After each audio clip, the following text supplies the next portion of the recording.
let's get into the savings part.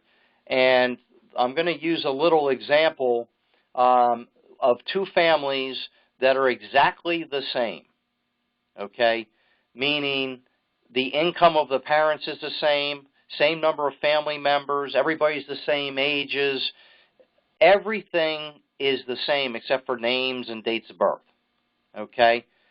And the reality is there is maybe one difference between the two families that I'm talking about. Over the last 15, 16, 17 years, one family has been motivated to try to be more prepared for when college time came and arrived. And another family, maybe not so much. Maybe they were taking 2, 3 vacations every single year, and maybe they needed a new car every 2 to 3 or 4 years. And as a result of the way they lived their life leading up to college, maybe they weren't able to set aside any money for their kids' education. So, if we remember, the families are identical with the exception of maybe one family has, let's keep it simple, one family has $20,000 in an account for their son or daughter, and the other family has $0. Well, when the Department of Education looks at those two families that are essentially identical, the family that did the right thing and set aside $20,000 in their daughter's account, the Department of Education is going to look at them and say, well, before you can get any help, you have to come up with $4,000 out of your pocket before you're eligible for any aid.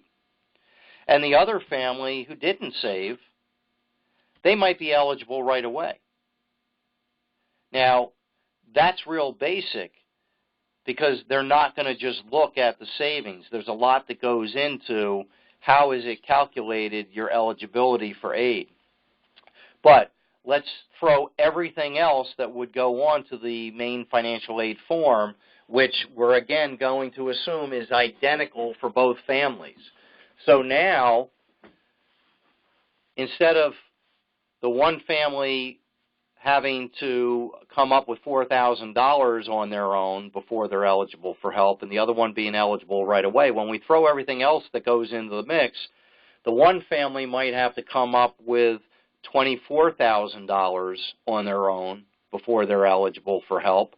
And the family that didn't do the right thing might be eligible, or they might only have to come up with $20,000 out of their pocket, and then they're eligible. So understanding if you do have savings, or if you're starting to get serious about saving now, understanding where your money is may have a significant impact on the end result when it comes time to getting financial award packages back from the colleges and identifying what your true family out-of-pocket will be.